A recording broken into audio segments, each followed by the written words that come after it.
안녕하세요. 오늘은 우리 한민족 전통문화 윷놀이에 담겨진 우리 문화에 대한 이야기가 되겠습니다.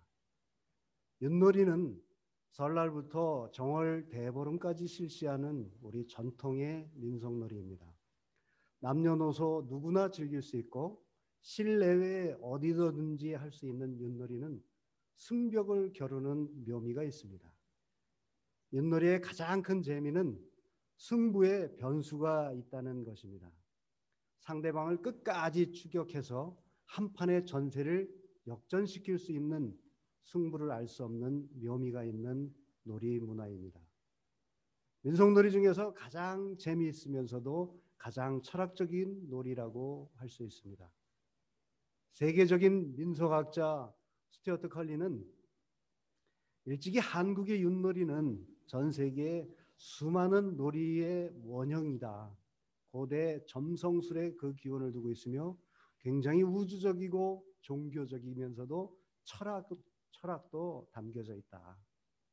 여파는 28수의 천문과 역벽뿐만이 아니라 천부경과 역학의 수리 철학을 함축하고 있으며 더 나아가 타인과 함께 대동공생할 수 있는 우리 홍익의 이념을 담고 있으며 따라서 전 세계에 널리 펼 수 있는 인류의 문화유산이라고 학자들은 극찬하고 있습니다.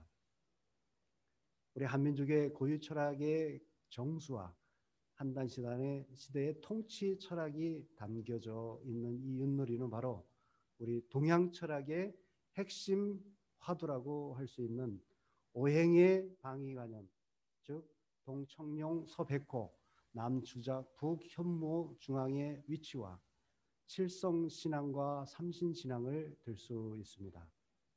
이처럼 윷놀이는 단순한 놀이문화가 아니고 사상 철학이고 그 안에 오행사상과 삼재사상이 그대로 녹아있는 국민들을 깨우기 위한 교재로 활용된 문화였습니다. 그러나 이 문화가 중국에서 돌아온 것으로 우리는 잘못 알고 있습니다. 그것은 엄청난 오해이죠. 본래 우리 한민족의 문화라는 것을 알아야 됩니다. 먼저 유판에 대해서 알아보겠습니다. 유판의 원이 총 몇 개인 줄 아십니까? 네, 29개입니다. 근데 유판의 중앙에 있는 원은 1000원점이라고 해서 황금, 즉 임금의 자리에 해당되는 중심이기 때문에 통상 세지 않습니다. 바둑판에서도 마찬가지 중앙의 1000원점은 안 세죠. 그래서 유판에는 원이 28개, 바둑판에는 360개가 있습니다. 그럼 유판의 28개의 원과 바둑판의 360개의 점은 무엇을 나타내는 것일까요? 그것은 각각 하늘의 28수의 별자리와 지구의 공전주기 1년 365일을 나타내는 것입니다. 28수 별자리 하면 또 우리는 중국 도교에서 들어온 거 아니냐고 묻습니다. 그런데 하늘의 별자리를 28수로 체계화시킨 것은 중국이 아니라 바로 우리 선조들이었습니다. 우리 역사 고고학에서 이를 입증하고 있는데요. KBS 역사 스페셜에 의하면 지난 2002년도 3000년의 암곽화 그 비밀이 풀리고 있다. 이 안에 그 답이 담겨져 있습니다. 꼭 보시기 바랍니다. 현재 한반도 곳곳에는 유판이 그려져 있는 바위 또는 고인돌이 많이 남아져 있습니다.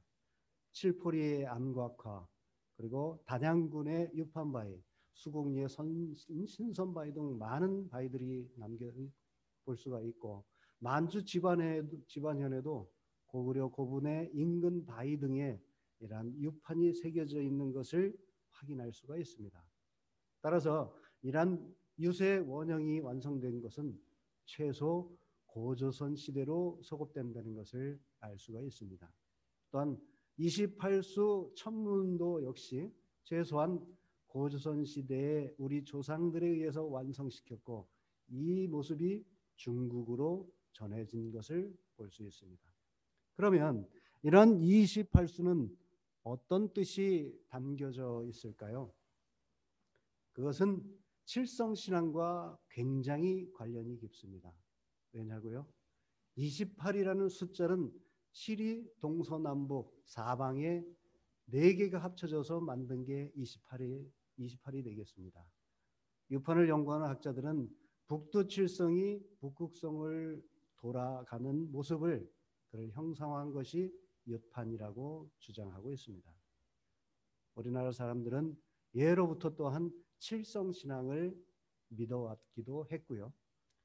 전국 명산에 또는 사찰에 가보면 삼신각과 칠성각이 있습니다.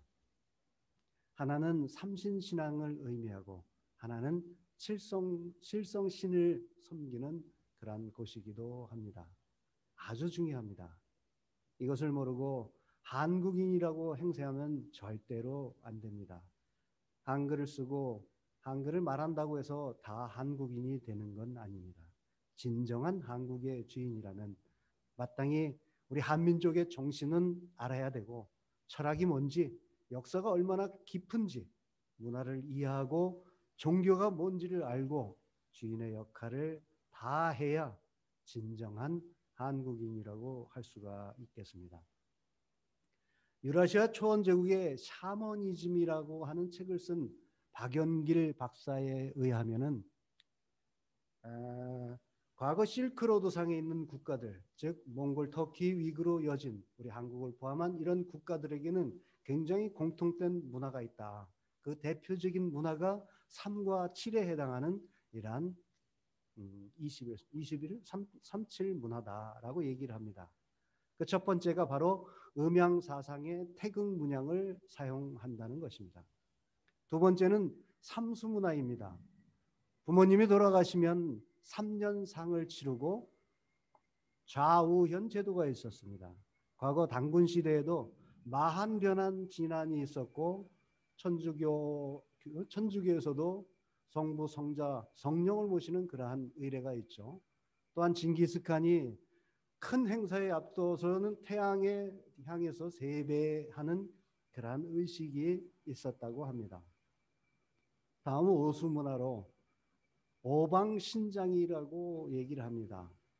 동서남북 중앙까지 해서 오방의 신장을 뒀고 또한 오방색을 각 방위에 색을 부여했으며 이를 사방관념을 두었고 당군시대에는 오가에 무리를 뒀다고 했으며 고구려는 5개의 행정조직으로 오부족을 나눴습니다.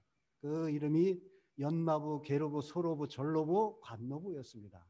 이러한 명칭은 몽골어에서는 동서남북 중앙을 각각 상징한다라고 얘기하기도 합니다. 몽골어로 오른쪽, 바른 쪽을 뭐라고 부르는지 아십니까? 잘 모르시겠죠? 우리랑 똑같은 말을 쓴다고 합니다. 오른쪽, 바른 쪽 이렇게 말을 한다고 해요. 네 번째로는 이제 칠수 문화입니다. 몽골의 장례 풍습에 말을 타고 장지로 가기 전에 말을 7바퀴 돌고 이동을 한다고 합니다. 또 우리 문화에는 칠선녀가 있고 북두 칠성신앙이 있었습니다. 5번째는 광명사상입니다. 초원에서 몽골 유목민들이 궤를 설치할 때 문은 반드시 동쪽이나 남쪽에 그 문의 위치를 한다고 합니다. 또한 흰 옷을 즐겨 입었었던 것은 우리와 같은 그러한 문화를 가지고 있음을 증명하는 대표적인 문화라고 볼 수가 있고요.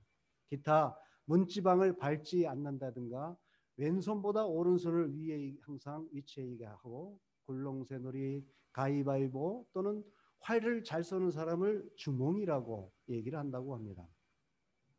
또한 까마귀를 신조어로 숭배하기도 하고 고구려 고분 벽화에 보면은 삼조가 있습니다. 또한 북부의 해모소 단고는 오우관을 쓰고 해모소를 상징하는 관으로 사용하기도 하죠.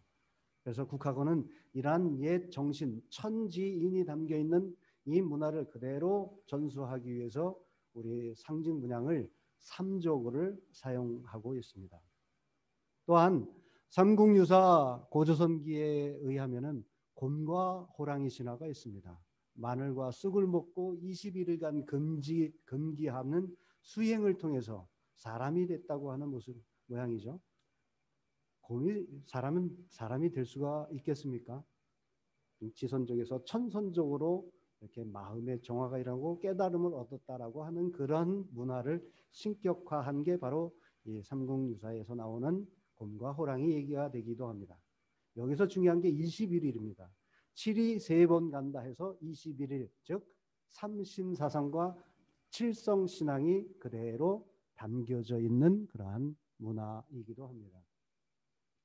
그리고 오행사상이나 하도낙선이 육식갑잔이 하는 것은 다 우리 동이족의 문화였던 것입니다. 태백일사의 윷놀이에 관련된 내용이 적혀 있습니다. 배달국 시대 치우천왕 때 자부선인이 환역을 강연하고 신지혁덕이 이를 문자로 적은 것이 천부경의 유의다라는 기록이 있습니다. 환역은 태우복희에 의해서 만들어졌습니다. 자부선인은 태우복희의 환역을 또 태우복희와 동문수학을 했던 발길이 선인의 후손이라고 얘기하고 있습니다. 그런데 이러한 윷놀이는 그 이전에도 당연히 존재했었겠죠. 현재까지 밝혀진 사실들을 종합해 볼 때 환국시대 또는 그 이전의 선사시대부터 존재했음을 우리는 추정할 수 있습니다. 그 자취는 환국으로부터 베링해를 넘어 아메리카 인디언들의 풍속에 그대로 생생하게 남아있는 것을 볼 수가 있습니다. 바로 북미 인디언들의 윷놀이와 마야족의 불게임, 아즈텍의 파플로 게임, 그러한 형태로 남아있고 또 캘리포니아에 있는 소노마 레이크의 인디언 풍속 박물관이 있습니다. 여기에는 인디언들이 즐긴 이러한 윷놀이 문화가 그대로 담겨져 있고 이러한 놀이 문화는 우리와 똑같은 그러한 형태를 갖고 있다라고 하는 것이죠. 이처럼 이 신의 뜻을 담은 이러한 윷놀이는 종교의식으로도 사용됐습니다. 즉 저물치기도 했었고요. 또한 윷으로 풍흉을 점치는 우리 농가의 풍속과도 아주 흡사한 것을 우리는 찾아볼 수가 있겠습니다. 그런데 윷놀이는 마치 중국으로 건너가서 중국 문양인양 돼 있고 저포놀이로 변천돼서 다시 우리 본국으로 역수입되기도 하였습니다. 우리나라에서 유세에 대해 본격적으로 연구한 것은 일찍이 조선시대의 학자 김문표에 의해서 시도가 되었습니다. 그의 주장을 요약하면 윷을 만든 사람은 도를 아는 사람이었다. 또한 윷판의 둥근 문양은 하늘을 형상화하고 네모진 속은 땅을 본받았다라고 하는 천원 지방의 괴를 담은 설하고 있고 안팎으로 늘어선 것들은 28수를 얘기하는데 소위 중앙의 북극성을 중심으로 제자리의 바깥을 향하는 모습이라고 하였습니다. 그 밖에 육가락이나 말의 모양 또는 숫자까지도 이러한 음양 오양의 심오한 이치가 담겨져 있으며 본래 천시를 점쳤던 또는 하나의 풍흉을 예측하고 충무공 이순신은 임진왜란 당시 윷을 던져서 점을 치기도 했다는 척자점이 있었고 이를 놀이문화로 활용하기도 하였습니다.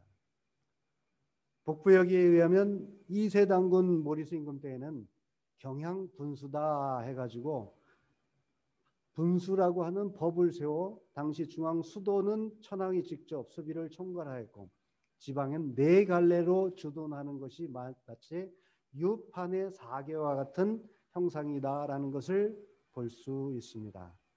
그래서일까요? 이러한 윷놀이에 쓰는 도계 걸윷모는 고조선 시대 또는 부여의 마가조가 우가 양가의 오가에 의미하는 그런 의미들이 그대로 일맥상통하는 것을 볼 수가 있습니다. 따라서 윷놀이는 단순한 놀이가 아니고 우리 민족의 하늘 사상을 그대로 나라의 통치 체계로 접목시켰고 또한 이를 군사 전략으로 만들었고 이를 놀이 문화로 전승시켜서 군왕으로부터 백성에 이르기까지 이를 통해서 하나의 시스템을 공유하는 우리 조상들의 지혜가 살아있는 또한 숨결을 느낄 수 있는 그러한 민속놀이라고 할 수가 있겠습니다. 이제 이러한 놀이를 통해서 우리 각 가정에서 그냥 단지 윷을 통해서 승부를 겨루는 그러한 전통 민속놀이가 아니고 하늘과 우주관 그 안에 담겨있는 철학을 서로 공유하면서 함께 아우를 수 있는 그러한 공생의 문화를 우리는 접하는 그러한 시간이 되면 좋을 것 같습니다. 이상 윷놀이에 담겨 있는 우리의 전통 문화 이야기를 마치겠습니다. 감사합니다.